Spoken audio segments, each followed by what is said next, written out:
Vamos a continuar con el pensamiento de Gregorio de Niza y ahora vamos a centrarnos de manera breve sobre su cristología.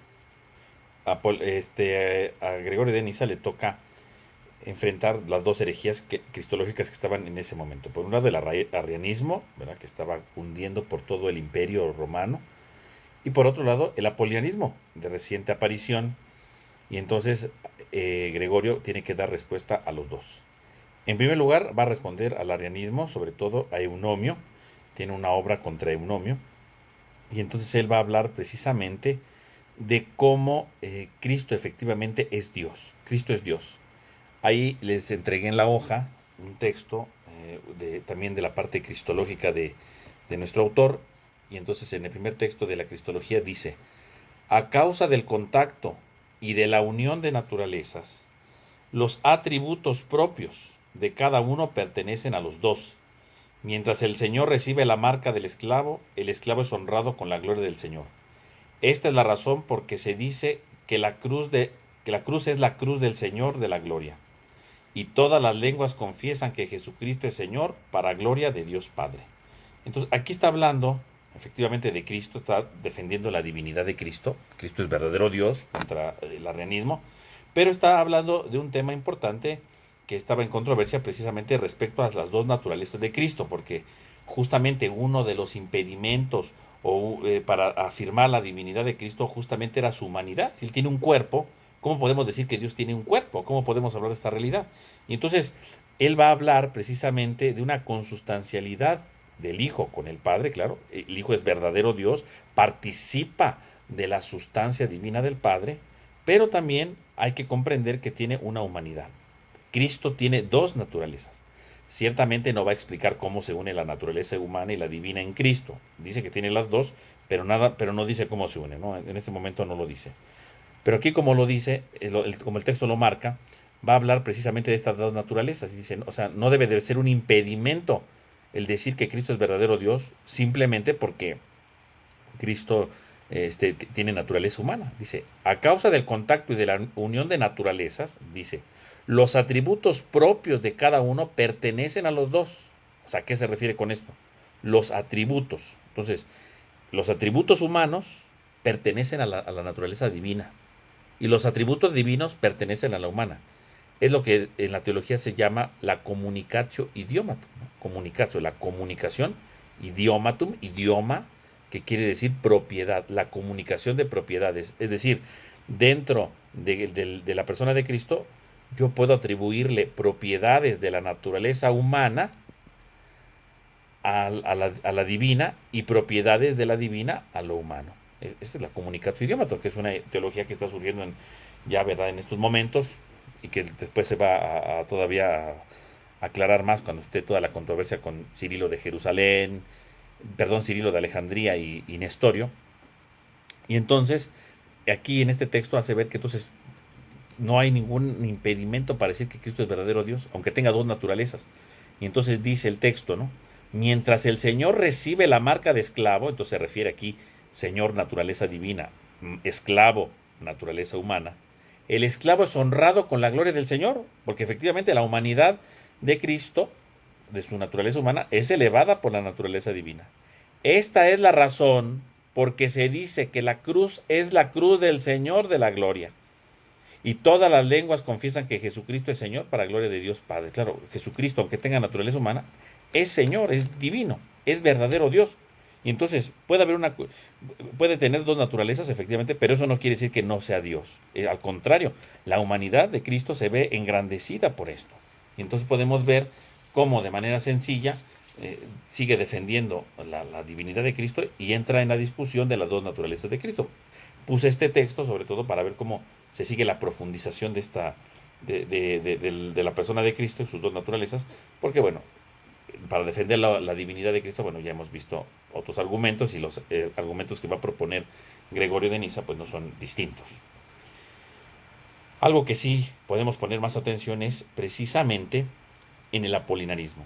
Decíamos que ya a finales de toda la crisis arriana también aparece el movimiento del apolinarismo. El apolinarismo es esta herejía que precisamente lleva a considerar que Cristo no tiene alma. Apolinar de la Odisea había dicho que Cristo no tenía alma y por lo tanto eso sería negar su humanidad, porque un hombre es completo, pleno por su cuerpo y por su alma, no nada más por el cuerpo. La humanidad de cualquier persona necesita cuerpo y alma, y por lo tanto la humanidad de Cristo tiene cuerpo y alma, tiene que tener estas dos realidades. Entonces, cuando Apolinar niega el alma de Cristo, la existencia del alma en Cristo, entonces evidentemente se tiene que defender la necesidad de que Cristo tenga alma. Y entonces tenemos aquí, ¿verdad?, lo que él va a tratar de ir argumentando precisamente para sacar adelante esto. Y entonces él va a decir, ¿no? Y tenemos ahí el segundo texto que habla precisamente sobre la controversia apolinarista. Dice, pero es Dios, dice Apolinar, pero es Dios por el Espíritu encarnado y el hombre por la carne asumida por Dios. Entonces, según Apolinar, lo que está diciendo aquí precisamente Gregorio de Nisa es, Cristo es verdadero Dios y verdadero hombre. ¿Por qué? Es Dios por el Espíritu encarnado, es decir, por el Logos que se encarna, por el Logos que va, ¿no? Es verdadero Dios.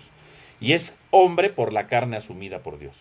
Porque para Apolinar de la Odisea, alguien es hombre solamente por el cuerpo y no necesita del alma. Y entonces dice, ¿pero qué otra cosa es la encarnación aparte de nuestra unión con la carne? Dice Gregorio. ¿De dónde fue tomado el hombre sino del primer hombre, cuyo primer origen es la tierra y no tiene una genealogía del cielo, como de Moisés hemos escuchado?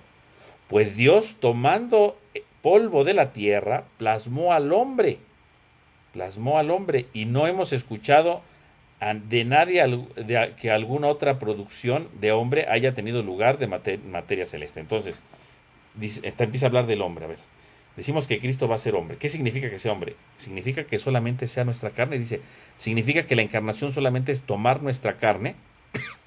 ¿Será acaso eso que Cristo sea nada más hombre porque tomó nuestra carne? Dice, no. Vamos a aclarar quién es el hombre. El primer hombre es Adán. Y el primer hombre fue creado del polvo de la tierra y no tiene genealogía. No tiene una genealogía celeste, no viene de los ángeles. Dios lo creó en ese momento, con el polvo de la tierra. No lo creó con una materia celeste, lo creó con una materia terrena, polvo de la tierra. Y por lo tanto, quiere decir que entonces el hombre auténtico, el hombre total, es el que creó Dios desde el inicio, que no viene del cielo.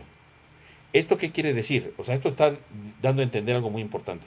Que el hombre, cuando Cristo se encarna, toma el cuerpo, pero también tiene que tomar el alma. Porque según Apolinar, es hombre por el cuerpo y es Dios por el Logos, ¿no? Y dice Apolinar, dice Gregorio, no es cierto.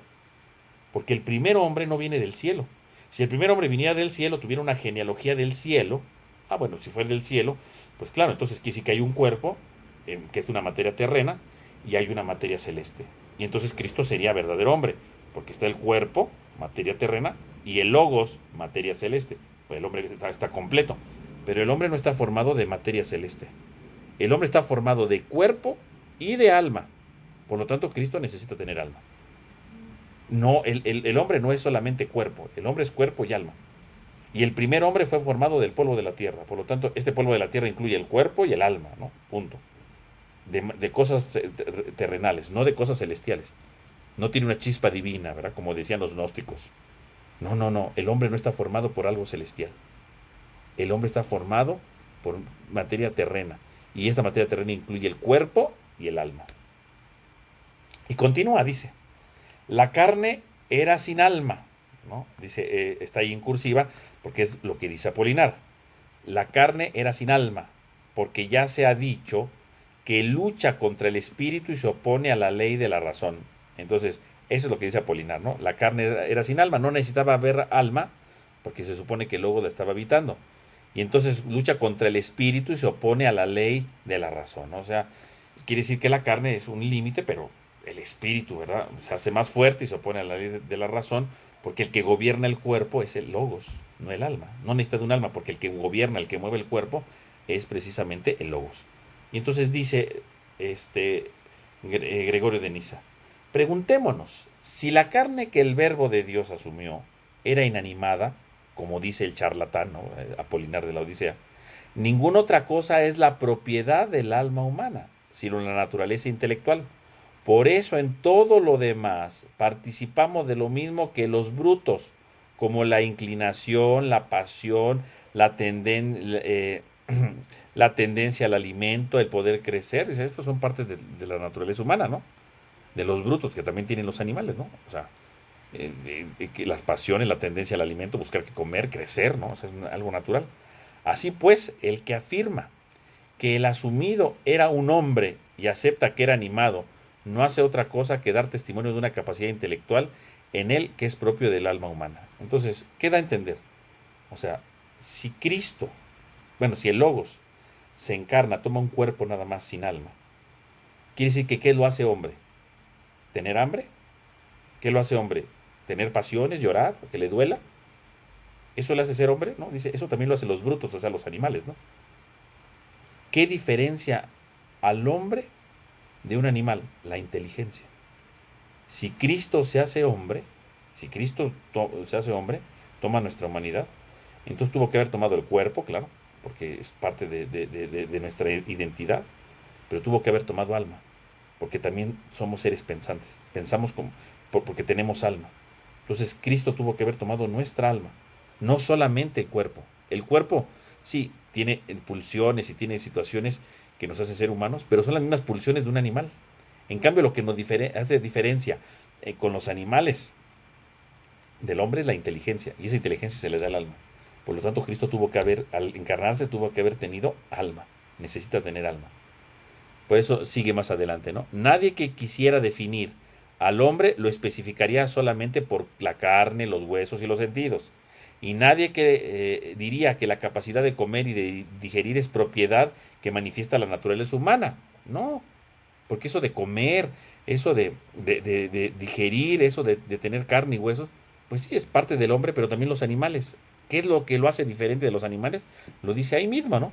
Sino lo que define al hombre es ser inteligente y racional. Así pues, cuando Apolinar nombra a Dios y al hombre, si se abarca con esta expresión los atributos que manifiesta la divinidad, no es lícito mutilar mediante esta interpretación aquello que significa hombre, y no hombre significa tener alma. Porque lo que nos hace especiales delante de las demás criaturas es que pensamos, y este pensamiento, esta inteligencia la da el alma. Por lo tanto, Cristo debe de tener alma. Podemos ver entonces el grande aporte que precisamente está dando a entender aquí Apolinar de la Odisea. Perdón, Gregorio de Niza, delante de la postura de Apolinar de la Odisea. Apolinar decía, Cristo nada más tiene cuerpo humano y el logos. El que lo anima es el logos, no tiene alma. Y entonces dice Gregorio de Niza, no. El hombre Cristo al encarnarse tiene que tener alma. Porque el hombre tiene cuerpo, pero también tiene alma. El cuerpo se refiere a todos los sentidos y a la parte física, huesos, carne, sí. Pero lo que lo hace distinto de los demás animales, ¿cuál es? La capacidad de razonar. Y si Cristo al encarnarse, ¿verdad?, no tenía esa capacidad de razonar que se le da el alma humana, entonces no era un hombre total, no era un hombre completo. O sea, podríamos decir, bueno, es que la capacidad de razonar se la daba el logos. Sí, pero eso no es hombre. Los hombres no tienen un logos, ¿no? Tienen un alma. Quiere decir que cuando Cristo se encarnó tuvo que tener alma. Y por lo tanto con eso acá la postura de Apolinar de la Odisea. Entonces con este pequeño esbozo, ¿verdad?, podemos ver entonces que por un lado contra el arrianismo sigue diciendo que Cristo es verdaderamente Dios. Y del lado del apolinarismo, que aquí esto es muy importante este aporte, ¿no?, defiende el alma de Cristo. Cristo debe tener alma porque es necesaria para que se vaya manifestando de la mejor manera. Con esto pues terminaremos de manera breve. Digo, podemos decir todavía muchas cosas más sobre Gregorio de Niza, ¿verdad? Tiene cantidad de escritos y de elementos que nos pueden ayudar, pero bueno, quedémonos con su doctrina mística que vimos en el anterior video, un poco de su exégesis, ¿verdad?, para comprender algunas cosas, y con este pequeño reflexión sobre la cristología, que yo creo que es algo muy valioso.